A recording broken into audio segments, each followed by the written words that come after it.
जय माता दी, जय मां कामाख्या। ओम ह्रीं दुर्गाय नमः। ओम क्लीं कृष्णाय नमः। ओम नमो भगवते वासुदेवाय। ओम बम भैरवाय। ओम शं शनिश्चराय नमः। ओम त्र्यंबकं यजामहे सुगंधिं पुष्टिवर्धनम् उर्वारुक्मि बन्धनान्मृत्योर्मुक्षीयमामृतात्।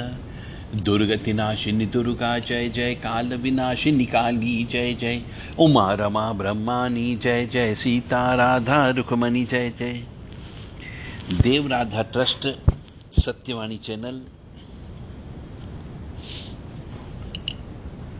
साधना से प्रारब्ध कर्म काटा जा सकता है क्या? बिल्कुल काटा जा सकता है।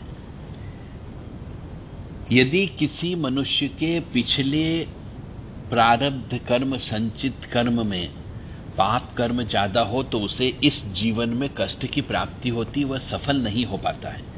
मेहनत बहुत करता है परंतु मेहनत उसकी रंग नहीं लाती, क्योंकि पिछले जन्म के पाप कर्मों का फल भोगना पड़ता है। तो ऐसे मनुष्य को जिसके जीवन में कष्ट ज्यादा हो, उसे भगवान की शरण ले लेना चाहिए।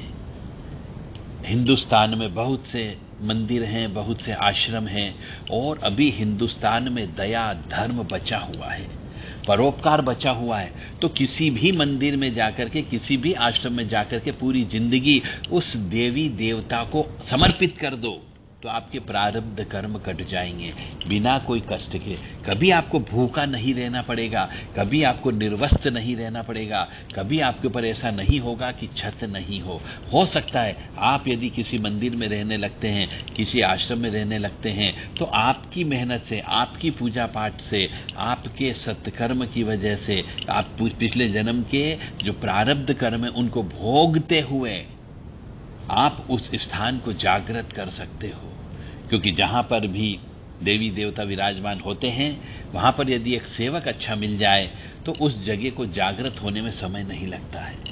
इसलिए यह निश्चित है कि मनुष्य अपनी साधना के बल पर, अपने तपोबल पर, अपने जप के आधार पर, अपने तप के आधार पर, अपने हवन के पावर के आधार से अपने प्रारब्ध कर्म को काट सकता है। तो मनुष्य को यदि ऐसा नहीं कर सकता है तो उसे रोज ब्रह्म मुहूर्त में उठ करके 4 बजे से लेकर सूर्य उदय न हो उस समय तक ईश्वर की आराधना में पर डे निश्चित पूरी जिंदगी भर जब तक जिंदा रहे उसे ईश्वर की आराधना में लीन रहना चाहिए। चाहे भगवत नाम स्मरण करे, चाहे वो श्री राम जय राम जपे, चाहे वो ओम नमः शिवाय जपे, चाहे वो क्रीम कालिकाय नमः, चाहे वो हम हनुमते नमः, ओम बम भैरवाय नमः, या फिर कोई भी आपका एक मंत्र जो आपको अच्छा लगे, कोई भी स्तुति जो आपको अच्छी लगे, बस ईश्वर का नाम लेते रहिए। ईश्वर का नाम लेते लेते लेते लेते एक दिन ऐसा आएगा कि ईश्वर आपके नजदीक हो जाएगा, आपके प्रारब्ध कर्म सब कट जाएंगे।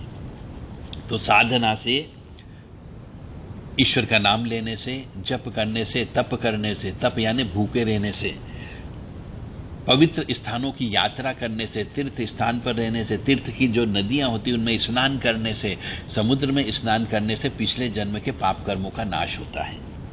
तो साधना से प्रारब्ध कर्म को काटा जा सकता है, और साधना के बल पर तंत्र को भी काटा जा सकता है।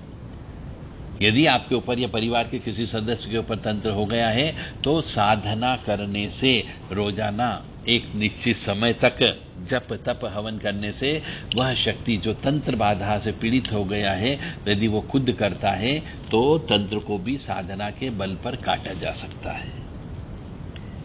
जय माता दी, जय मां कामाख्या।